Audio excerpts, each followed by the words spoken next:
Humans abandoned negotiations, throwing the Galactic Council into chaos. HFY Sci-Fi stories.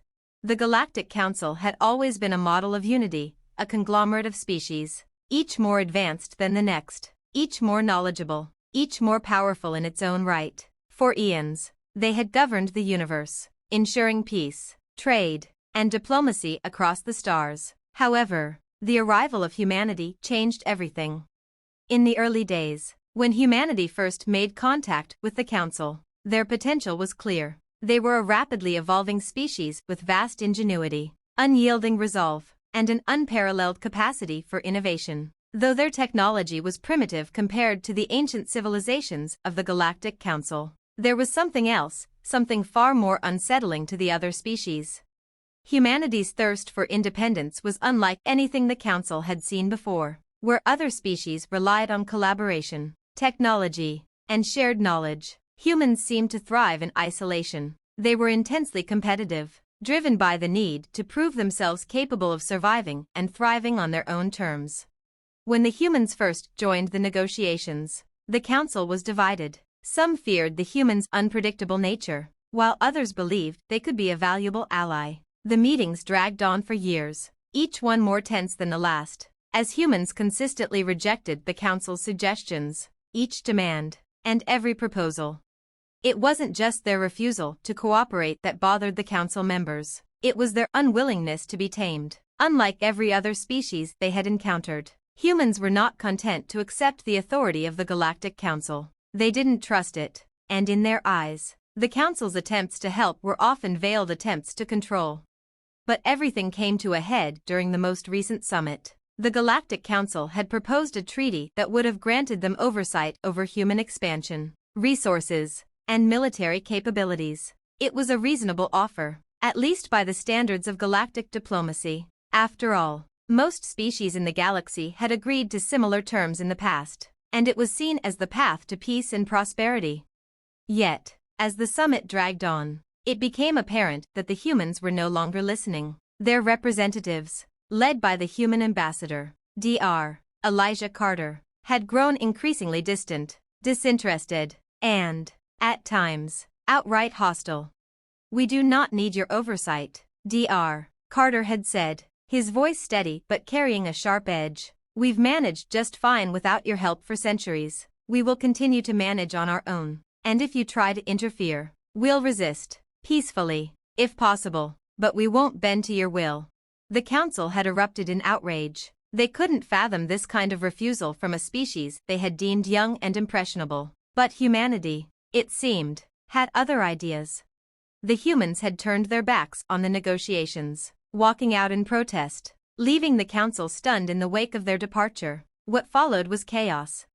For the first time in the history of the Galactic Council, a species had walked away from the table. It was an act of defiance, one that sent shockwaves through the entire galaxy. Representatives from the various council races scrambled to understand the humans' motives. Some demanded that humanity be reprimanded, others called for sanctions, but no one could agree on a course of action. The elderly Hilker, an ancient species known for their wisdom and patience, were the first to speak out. Perhaps, their representative mused, "We've miscalculated. These humans, they are not like us. They are a different kind of species, one we do not fully comprehend." The representative from the Atar, a race of technologically advanced cephalopods, was less sympathetic. "Their arrogance will be their undoing," he hissed, his multiple tentacles twitching in agitation. "They will regret this decision."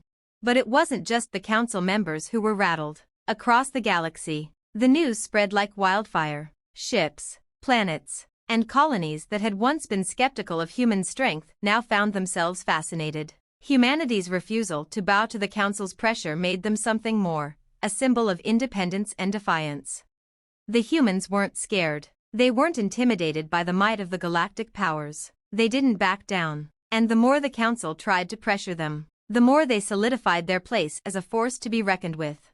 Back on Earth, Dr. Carter was celebrated as a hero. He had walked away from the negotiations, not because he was stubborn or prideful, but because he knew that humanity's greatest strength was its freedom. He understood that the moment they allowed the Galactic Council to dictate their future, They would lose everything that made them human.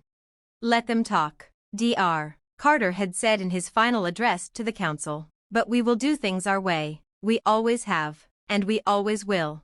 The Galactic Council was in turmoil. Their calm and organized structure had been shattered by the bold actions of a single species. And in the void of their uncertainty, a new truth was emerging, one that they could not ignore.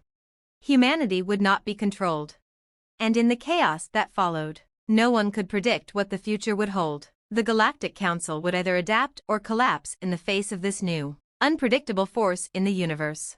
One thing was certain, humanity had made its mark, and no one, not even the oldest and most powerful civilizations in the galaxy, could ever forget it. Humanity's unyielding stance, the galaxy's reckoning.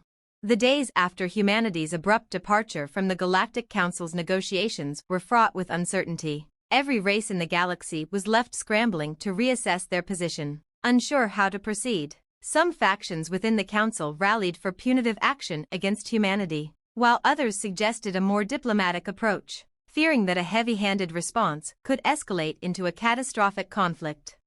But the more they debated, the more they realized something profound: the humans were not afraid.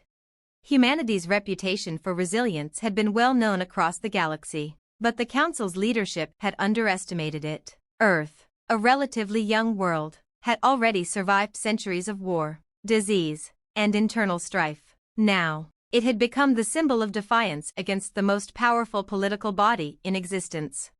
Within weeks of the humans walking away, a coalition of smaller, less powerful species began reaching out to Earth. They saw humanity's refusal as a beacon of hope, a demonstration that they, too, could stand against the Council's dominance. It wasn't just Earth that had been marginalized by the galactic elite. Many species, oppressed and controlled by the Council's overreach, began to form a quiet alliance with the humans, offering support in exchange for protection and autonomy. The most notable of these new allies was the Zoran, a species of sentient plant-based life forms. The Zoran had long been restricted to their homeworld, their population kept in check by the Council's environmental regulations. Their planet was rich in rare resources, but the Council had kept the Zoran isolated, limiting their interaction with the broader galaxy for fear that they might become a competitive force. However, after hearing of humanity's stance, they saw a new possibility. "We've been silent for too long," said Grilla, the Zoran ambassador. "If humans can speak out against the Council, perhaps it is time we, too, made our voices heard." With the Zoran's support, a ripple effect began to spread across the galaxy. One by one, smaller, disenfranchised species pledged their allegiance to humanity. They did not simply follow humanity's example, they began to mirror humanity's style of negotiation. They no longer viewed the Galactic Council as an unquestionable authority but as just another player in a complex and shifting galaxy. For the first time in millennia, the Galactic Council faced the very real possibility of losing its grip on power. Back on Earth, the response to the Galactic Council's attempts to discipline humanity was firm. Earth's leadership, a coalition of elected leaders and powerful corporate entities, addressed the Council with unprecedented resolve. "We stand by our decision," President Rebecca Anders declared in a public address. "We will not be dictated to by anyone. Our future is our own to shape." But it wasn't just political leaders who rallied behind humanity's decision. Ordinary citizens across Earth joined in solidarity, organizing protests and mass rallies in support of their government's defiance. It was a rare show of unity among the diverse nations of Earth, and it echoed across the stars. The Council, realizing the severity of the situation, called for an emergency session. Representatives from every known species in the galaxy gathered in the immense council chambers, a vast hall that stretched for miles, where decisions that affected billions were usually made. But this time, there was an unspoken tension in the air. The usual air of calculated diplomacy had been replaced with a growing sense of panic. "We must restore order," the star representative, Kaldor, growled. "The humans are undermining our authority. They are spreading rebellion. If we do not act quickly, we risk losing control of the entire galaxy." But the Hilker Elder, the wisest member of the Council, raised a pale, ancient hand. "We cannot simply force compliance. The humans are unlike any species we have encountered. They do not fear us. They thrive on challenge, on overcoming adversity. If we attempt to force them into submission, we risk something worse than rebellion. We risk them becoming the rallying cry for every species that has ever felt subjugated. Kaldor scowled, his reptilian eyes narrowing. So we do nothing? We must find another way. The Hilker elder replied. We must understand them. Their strength is not in technology, nor in numbers, but in their spirit. It is something we cannot control, nor should we try. The debate raged on for days. But one thing became clear, the Galactic Council was divided. The older, more conservative factions believed that humanity's defiance should be punished. But the younger, more idealistic representatives saw a different future, one where the galaxy could be more equitable, where the diverse species could negotiate as equals, not as subjects. For the first time, the balance of power was shifting. As the Galactic Council's internal struggles deepened, humanity took its next step. Earth's most brilliant minds began to work in tandem with their new allies, improving their technology, researching new forms of diplomacy, and preparing for whatever the Council might throw their way. They weren't seeking war. They didn't need war. What they needed was respect, the same respect that the other species had demanded for themselves for millennia.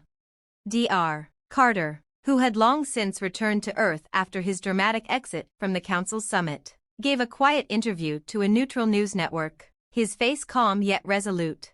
We've always known we were capable of greatness, he said. We've always believed that no one has the right to dictate our destiny. The Council might have forgotten that, but we haven't. We're not asking for power. We're simply reminding the galaxy that humanity is here, and we will not be ignored.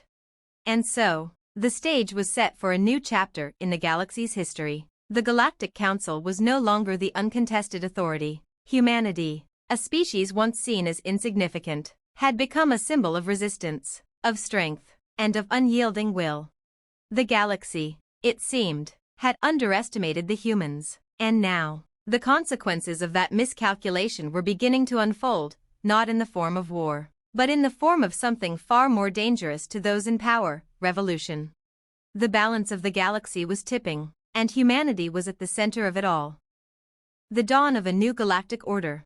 The days following humanity's departure from the Galactic Council's negotiations saw the galaxy's tides change in ways no one could have anticipated. Earth, once a quiet speck in the cosmos, was now a center of focus for political and diplomatic power plays, with smaller races rallying behind them. The balance of power had shifted irreparably. The Galactic Council, in a desperate bid to regain its dominance, called for a summit, one that would determine the future of humanity and its growing coalition. But this summit was different. The galaxy was watching, and the stakes had never been higher. The council chamber, typically a place of calm deliberation, was now a battleground for ideologies. Species who had long remained subjugated by the council, like the Zoran and the Drake, a race of energy-based entities, had become vocal allies of humanity. Their numbers were growing, their voices louder, their influence undeniable. We cannot let them continue, Kaldor, the fiery star representative, declared at the start of the summit. His reptilian features were contorted in fury, his voice vibrating with barely contained anger. Their rebellion will spread like wildfire if we don't stamp it out now. But a calm voice interrupted him. It was Elder Grilla of the Hilker, the galaxy's oldest and most respected race. Kaldor, your tactics are misguided, she said softly, her ancient eyes scanning the room. What we face is not a rebellion but the birth of a new era. The humans have awakened something we long thought dead, the concept of true autonomy. A murmur rippled through the council. Some agreed with Grilla, while others, like Kaldor, were insistent on reasserting control. Dr. Elijah Carter, humanity's representative, stood to speak. His face was calm, though his words carried the weight of 1,000 histories. We didn't come here to overthrow anyone. We came here to exist freely. We didn't ask for your guidance, your control, or your regulations. We simply ask for the right to determine our own fate. The room fell silent, the weight of his words sinking in. Humanity's position was clear. They weren't interested in taking over the galaxy, but neither would they allow anyone to dictate their future. They had already shown that they were willing to walk away from the table if it meant preserving their autonomy. The Council's leadership was forced to confront a hard truth. Humanity's refusal to bend was not a temporary phase. but a permanent shift in the power structure. For millennia, the Council had maintained its authority through sheer force, subtle manipulation, and the promise of prosperity. But the humans were different. They didn't fear the Council, and that made them unpredictable and dangerous to the established order. "What do you suggest, Dr. Carter?" Elder Grilla asked, her voice carrying a mixture of curiosity and wariness. "What future do you envision for the galaxy?" Carter's eyes met hers, steady and unflinching. "A future where each species is free to chart its own path. A future where power is not concentrated in the hands of a few, but shared equally among the galaxy's peoples." A few members of the Council, especially those from less powerful species, nodded in agreement. They had long felt that the Galactic Council had grown corrupt, serving only the interests of the oldest and most powerful races. But there were still many who saw the Council's control as essential to galactic stability, fearing that an unchecked independence would lead to chaos. The debate raged on, but it was clear that things were changing. Humanity had not only walked away from the Council's table, they had fundamentally altered the nature of galactic politics, and their strength, despite being young and untested, was undeniable. In the wake of the summit, Dr. Carter and his allies took swift action. Earth began forming trade agreements with new allies, both within the Council and outside it. Their technology, once rudimentary compared to the galactic giants, had now taken a leap forward, fueled by their collective ingenuity and collaboration with their new allies. Earth was becoming an economic powerhouse, and the galaxy was taking notice. But not everyone was happy with this shift. Kaldor, along with a faction of Council representatives, called for a blockade of Earth's trade routes, hoping to strangle humanity's rise before it became irreversible. They were unwilling to allow this defiance to spread any further. However, something unexpected happened. The Itar, the cephalopod-like species known for their ruthless intelligence and cunning, surprised everyone. They sided with humanity. For the first time, a powerful race that had been part of the Council's elite turned against it. "The humans have something we've lacked for centuries," the Itar representative, Zarthon, said in a private transmission to Dr. Carter. "They have the courage to question authority, and we have spent too long obeying without asking why. This must change." With the Itar's support, humanity's coalition gained even more strength. The blockade failed to materialize, and instead, a new alliance formed, one that transcended species, one that embraced the ideals of freedom, autonomy, and mutual respect. The Galactic Council, once an unassailable force, now found itself struggling to maintain cohesion. Months passed, and the galaxy continued to shift. The Galactic Council no longer dictated terms to the smaller races. The power balance had changed. Species that had once been sidelined now had a voice. The power of the individual species was being recognized, not as a threat to peace, but as an essential part of the galaxy's future. And humanity stood at the center of it all, not as conquerors, but as visionaries. "The galaxy will never be the same," Dr. Carter said in a speech broadcast across the stars. "We did not come to conquer. We came to show that it is possible to live free. And now, we will all have the chance to decide our futures together." For the first time in history, the galaxy is a place where all voices can be heard, a place where no one, no matter their size or strength, is silenced. The road ahead was uncertain. The Galactic Council's old guard would not relinquish power easily, and the tensions between the factions were still palpable. But one thing was clear: humanity had not only survived the Council's attempts to dominate them, they had sparked a revolution. The galaxy was changing, and humanity was at the forefront of this new age. The future was wide open, and for the first time, it was humanity's future to shape. The seeds of rebellion, the Galactic Uprising. As humanity's influence spread across the galaxy, the old order of the Galactic Council grew increasingly desperate. Their authority was being questioned like never before. The once unified body of races, all bound by centuries of shared governance, was now splintering, torn between those who clung to tradition and those who saw the potential for a new, decentralized galactic federation. In the wake of Earth's bold move, many smaller factions within the galaxy had begun to organize. Encouraged by the example set by humanity, they were no longer willing to remain silent, and as their voices grew louder, the Galactic Council's actions became more erratic. increasingly paranoid. Despite the mounting pressure, Dr. Elijah Carter and humanity's coalition stood firm. The promise of a more democratic galaxy resonated deeply with those who had long been marginalized. From the Zoran to the Drake, from the Tlen, a peaceful race of empathic beings, to the Vron, an insectoid species with a fierce warrior spirit. Together, they built a vast network of solidarity that stretched across the galaxy, its influence growing daily. But the Council would not be so easily dethroned. Kaldor, the star representative, now became one of the loudest voices demanding a military response. He believed the only way to restore order was to subdue the rebels once and for all. His faction, known as the Ascendancy, sought to use force to break the growing coalition. The fear of a full-scale uprising was palpable. "You do not understand what you are doing," Kaldor shouted at the Council in a recent emergency session. "The humans have emboldened the weak. They will tear this galaxy apart if we let them. We must crush this insurrection before it spreads any further." But Grilla, the elder of the Hilker, remained unwavering. "It is not an insurrection. It is a movement, Kaldor, a movement of liberty. You speak of order, but I see only tyranny in your words. It is the ancient truth of the galaxy, all who are subjugated eventually rise." The debate escalated, dividing the Council into two irreconcilable factions. And as the old guard of the Council made plans to retaliate, a quiet but powerful change was already taking place. Earth's newfound allies had begun to form an unofficial alliance, their shared vision of freedom binding them together. But it wasn't just the smaller species who were embracing this new vision. Even the larger, more established races, including the Atar, had begun questioning their loyalty to the Council. Their leaders had watched humanity's rise with growing intrigue. They had seen the effectiveness of cooperation without coercion and the power of respect rather than fear.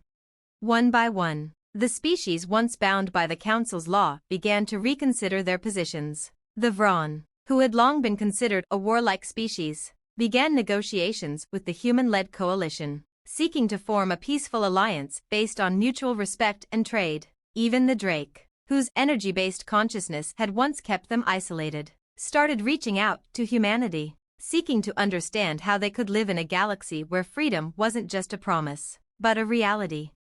The tide of support was no longer just theoretical. It had become a movement of mass action.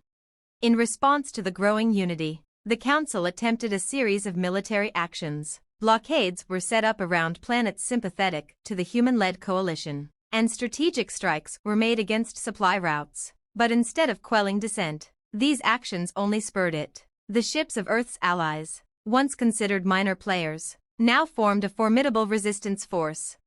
In the shadows of these events, a quiet revolution began. As more and more systems embraced the ideals of autonomy, the Council's military actions grew increasingly disjointed. The once efficient war machine of the Council began to falter, as disunity spread even within their ranks. Dr. Carter's message had been simple but powerful. The strength of the galaxy lay not in centralization, but in unity among diverse beings, each with their own unique strengths and aspirations. No longer did the galaxy need to rely on the heavy hand of the Council to maintain peace. It could thrive on cooperation, the free exchange of ideas, resources, and cultures. A breakthrough came when the Tlen, empathic beings whose understanding of emotions was so deep it bordered on telepathic, extended a message to the Council. It was a plea for peace, but more importantly, it was a declaration of autonomy. "We will no longer be dictated to," their emissary announced in a broadcast that rippled across the stars. "We will find peace on our own terms, and we will stand with humanity." The message resonated across the galaxy like a spark in dry brush. Systems that had long feared the Council's wrath began to take a stand. Planets that had once been too afraid to defy the Council found courage in the face of unity. Slowly, but surely, the galaxy began to fracture away from the grip of the Galactic Council. At the same time, the human-led coalition continued to grow. Earth's fleet, bolstered by its allies, became an increasingly potent force. But it wasn't just their military power that garnered attention. It was their willingness to work with others, to build relationships based on equality. That gave their movement unprecedented strength. Back in the heart of the Galactic Council, the cracks were beginning to show. The Ascendancy faction, led by Kaldor, continued to push for military intervention. But their arguments were becoming more isolated. There were fewer and fewer voices in support of their hardline stance. Even the Atar, once a pillar of the Council's military might, had begun pulling back from confrontation. In a final act of desperation, Kaldor and his closest allies launched a last-ditch effort to reassert control. They attempted to deploy the Council's elite forces against Earth's new coalition. But it was too late. The Council's military was already in disarray. Its resources stretched thin by years of internal strife and the pressure of an ever-growing rebellion. As the battle between the Council's remaining loyalists and the coalition raged in the Outer Rim, Dr. Carter's message echoed through the galaxy once more: "We are not enemies. We are neighbors. We can be free together." It was at this moment that the true nature of the conflict became clear. This was no longer a war for dominance. It was a war for freedom, and in that struggle, humanity had found its greatest strength, not in technology, nor in numbers, but in the unwavering conviction that every species had the right to define its own future. The final chapter of the Galactic Council was drawing to a close, and the dawn of a new era, one based on cooperation, respect, and freedom, was beginning to rise. The galaxy would never be the same again, and humanity, once an outlier, had become the catalyst for a revolution that would change the course of history. The age of the Galactic Council was over. The age of true unity had just begun. A new dawn, the Federation of Free Worlds. The final collapse of the Galactic Council came not through war, but through the slow and inevitable disintegration of its authority. Despite the Council's last-ditch military efforts, the unity forged by humanity and its allies proved to be the unstoppable force that broke the old guard's grip on the galaxy. Systems once silenced by fear now spoke with one voice: freedom was no longer negotiable.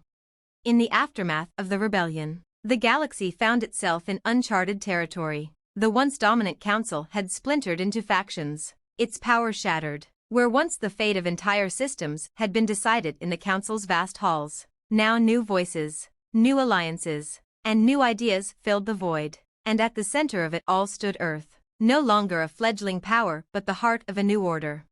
In the wake of the final battle near the edge of the Roran Belt, where the last loyal forces of the council were crushed, Dr. Elijah Carter stood before the council's former chamber, now reduced to ruins. His presence was symbolic, a reminder of the ideals that had toppled the old regime. The council had tried to crush the galaxy under its heel, but the spirit of freedom, of autonomy, had prevailed. "The battle is over," Dr. Carter said in a broadcast that reached every corner of the galaxy. "But our work has only just begun. We now stand at the threshold of a new era, an era where every species, no matter its size or strength, has a say in its own future. Together, we will build a galaxy based on respect, cooperation, and shared prosperity."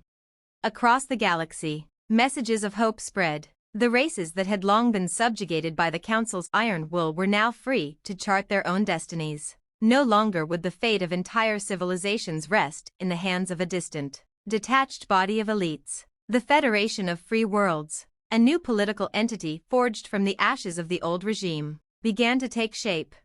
The first step toward this new reality was the formation of a temporary council, a neutral body of representatives from every species who had joined the rebellion. This council would serve as the foundation for the new federation, ensuring that no single species could dominate the rest. Its focus was clear: to establish a system where each race could maintain its autonomy while working together for mutual benefit. Among the representatives was Grilla, the wise elder of the Hilker, who had long advocated for peace and equality. Her presence was a sign of the galaxy's willingness to embrace the ideals that had once seemed impossible. "We are no longer divided by the past," Grilla spoke at the first meeting of the new council. "We are united in our desire for peace. Our shared future is one where we must respect one another's differences, celebrate our diversity, and work together to create a galaxy that is not controlled by a single entity, but governed by the collective will of all." Humanity, with its newfound allies, had become the heart of this new federation. But Earth was not the only power center. The Zoran, with their vast knowledge of resources, the Atar, with their intelligence, and the Vron, with their martial prowess, all brought their unique strengths to the table. Each race contributed in its own way, and the Federation was built on the idea that diversity would be its greatest asset. However, The transition to this new order was not without its challenges. There were those who still clung to the old ways, those who feared the uncertainty of a galaxy where power was not centralized. The remnants of the Ascendancy faction, led by Kaldor, attempted to regroup, seeking to destabilize the fragile new peace. They argued that only the Council could bring order to the galaxy, but their words fell on deaf ears. The galaxy had seen what true order looked like, not the suppression of freedom, but the harmonious coexistence of diverse worlds. On the fringes of the galaxy, a quiet, growing resistance began to emerge, a resistance not against the Federation, but against the remnants of the Council's old authoritarian structure. These groups, made up of dissidents, those loyal to the old regime, and those simply wary of the changes, began to question the Federation's ability to maintain peace. But Earth and its allies were prepared. They had learned from the past and understood that this new galaxy would require more than just military might. It would require diplomacy, understanding, and constant vigilance. Dr. Carter, now regarded as one of the key figures in the formation of the Federation, was resolute in his belief that peace could be maintained without the need for domination. "I never wanted to be a ruler," he said in a speech to the newly formed Federation Congress. "I wanted humanity to be free. I wanted all of us to be free, and I believe, deeply, that we can build something better, not through force, but through the strength of our shared values. The Federation isn't just about power, it's about trust." And so, the galaxy began to rebuild. The Federation established a system of mutual defense, where each member world pledged to protect its neighbors, but only through collective action and not through domination. A council of elected representatives from each planet, chosen by their respective species, would ensure that no one race could overpower another. In the heart of the Federation's capital, Earth, the first permanent assembly of the new council met. Each species, once relegated to the margins of the galaxy, now sat at the table as equals, and among them stood humanity, not as conquerors, but as leaders, not by force, but by example. As the assembly convened, Dr. Carter looked out across the room, filled with representatives of every shape and form. The galaxy was no longer divided by fear and control. The first steps of a new path had been taken, one that was not based on conquest, but on cooperation. "The galaxy we have now," Dr. Carter said, his voice resonating through the chamber, "is one where we no longer fear each other. We stand together, and together, we will build a future, one that honors every species, every world, and every individual." The crowd rose in applause, and the weight of history hung heavy in the air. The Federation of Free Worlds had been born, and with it, the beginning of a new chapter for the galaxy. A galaxy where freedom was no longer a dream, but a reality. And so, under the banner of unity, the Federation would continue to grow, and humanity would stand not as the dominant force, but as the catalyst for a galaxy where every being had the right to choose its own path. The age of domination was over. The age of cooperation had begun. The galaxy was free. A fragile peace, the galactic struggle for harmony. In the years following the formation of the Federation of Free Worlds, the galaxy experienced a peace unlike any it had seen in millennia. The old tensions, the centuries of dominance by the Galactic Council, began to fade. Yet, as with any great transition, peace was a delicate and fragile thing, and not all were ready to embrace the new order. Old wounds were slow to heal, and the echoes of past conflicts still rang loudly in the hearts of many. The Federation was still young, and though the ideals of autonomy and mutual respect were foundational, the reality of maintaining such a vast and diverse union was proving to be more complex than anyone had anticipated. There were countless species with vastly different histories, cultures, and ideas of governance, and the challenge of forging lasting unity was immense. Humanity, now at the center of the Federation, found itself in the position of a mediator. Though they had led the charge for change, they were not without their own divisions. On Earth, there were factions that viewed the Federation's new structure with skepticism, arguing that true peace could never be achieved without a stronger, centralized government. Others feared that the Federation would eventually become just another version of the old council, albeit under different leadership. Dr. Elijah Carter, once the hopeful face of revolution, now found himself facing the complexities of maintaining the fragile unity that had been forged. The ideals he had fought for were still very much alive in the hearts of the Federation's members. But the reality was that disagreements were becoming more frequent. The more powerful species, who had once been subjugated by the Council, were now testing the limits of the Federation's tolerance for autonomy. The Zoran, for example, had recently made moves to expand their mining operations in the outer sectors, a region long controlled by smaller, more peaceful species. The Drake, ever cautious of overpopulation, had raised alarms that such expansion might disrupt the delicate balance of the local ecosystem. The Vron, whose warrior nature was ingrained in their culture, began to advocate for a more militarized federation, fearing that the peaceful approach of the current council would leave them vulnerable to internal rebellion or external threats. The Federation is strong because it embraces our differences, Dr. Carter said in a speech before the Assembly. But we must be honest with ourselves. If we are to preserve this strength, we must learn to listen to each other, not just tolerate each other.